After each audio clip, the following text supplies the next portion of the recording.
In other news, Prime Minister Netanyahu met on Tuesday with the families of POWs and those missing in action for the first time in many months. But after speaking with the Golden, Shaul, Mengistu and Al-Sayed families, the general feeling was of abandonment again, as Hadar Golden's family, for one, demanded yet again that Prime Minister Netanyahu apply additional leverage against Hamas for the return of the bodies and prisoners. But Netanyahu continues to refuse, so as not to risk damaging the fragile ceasefire with Hamas in the Gaza Strip. So, did Netanyahu make the right decision? Well, here now to discuss is diplomatic analyst Idan Ronen and Neftalli Ben Simon, a journalist and a member of the Likud party. Thank you both very much for coming in. Thanks a lot. Thanks. So, I'll start with you, actually, Neftalli, because you're with the Likud party, maybe you have some insights here.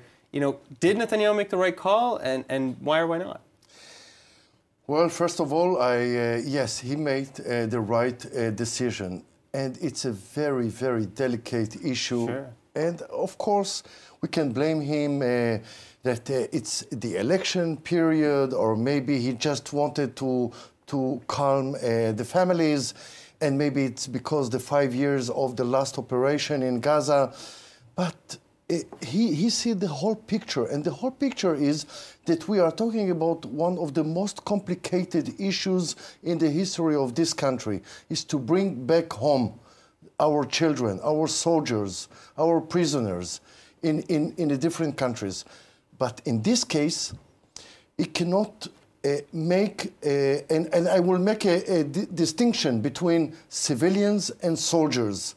And I think in this case, I'm talking about 2 dead soldiers, and the issue of bringing them home, it's totally different from what we saw in Gilad Shalit issue.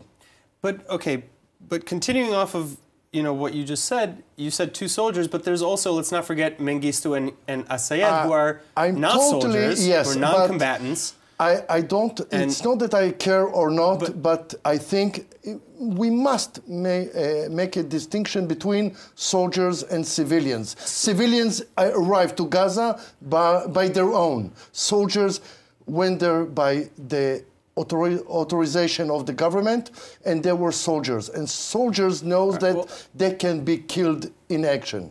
All right, well, Idan, what's your take on this? Because, again, taking the Goldens and the Shaul's argument for them, they're saying, how can this not be at the forefront of our argument? Why isn't that the top priority in any negotiation with Hamas? Well, first off, let us first credit those families, and I just would like to highlight one certain point.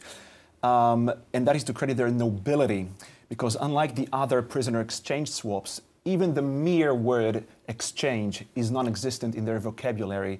They do not ask for any exchange of prisoners. They only want to make leverage on top of Hamas, and that is to their credit, because they know that if Hamas prisoners will be released, that's going to cost the blood of more Israelis. That's a point, before we discuss everything else, that's a point to their credit, to their nobility, sure. And we have to mention that. Now, I see them, and I'll be kind of, because I have to maintain my own sources, it's all a matter of electorate. It's all a matter of that. I know, yes, just as Neftalli mentioned, we are in an election campaign. That's going to be the least of his priorities right now, to take care of the families.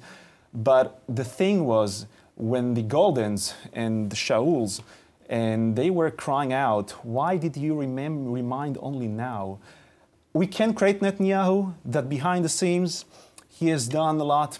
We can't tell for sure. We will never be able to tell for sure. However, we have to remember that the mere fact that he has, that's the way I see it, he has trapped Netanyahu himself with this ongoing novel with Hamas, that, once they bomb us, once they rocket us, we will extend with extra mile or so their fishing zone. Once they bomb us less, we will so-and-so.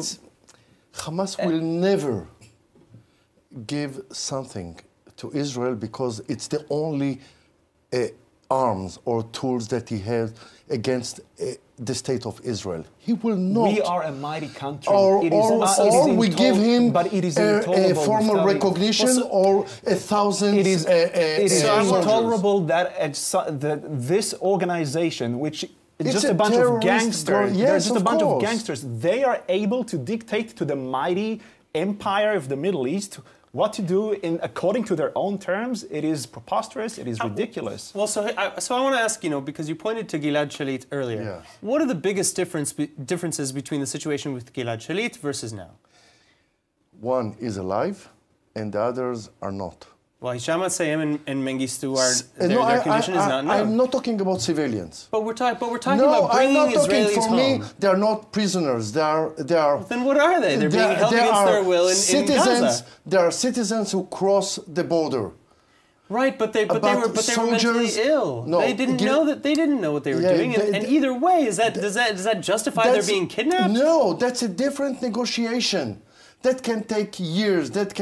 We can wait about soldiers' negotiation. So Gilad Shalit was alive soldiers, and we are talking about 2 dead soldiers there.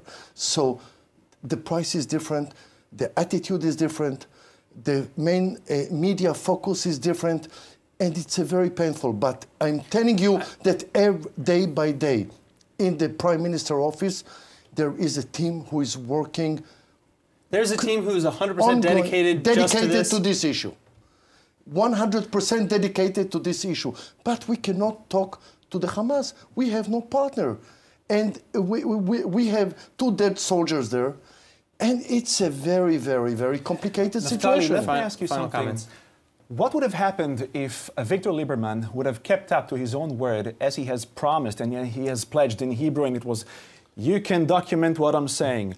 I'm giving you Hania, Hamas Prime Minister, 48 hours. Either you bring back the dead bodies or you're going to find yourself buried deep down the ground. What would have happened if only Lieberman would have kept his word? This is a political situation, a decision, and I think I will agree with this decision if we kept it all the way. No, but we decided. What I'm trying to say is a matter of spine, guts, and courage to be a leader and show, no, I will not allow this bunch of gangsters to dictate their terms to us. Believe me, hostages is the most delicate issue all over the world. All over the world. And our Jewish heart goes forward in front of everybody else. Yes. All right, well, Idan, Idan Ronen and Neftalli Ben Simon, thank you both very much for coming in. Thanks a lot.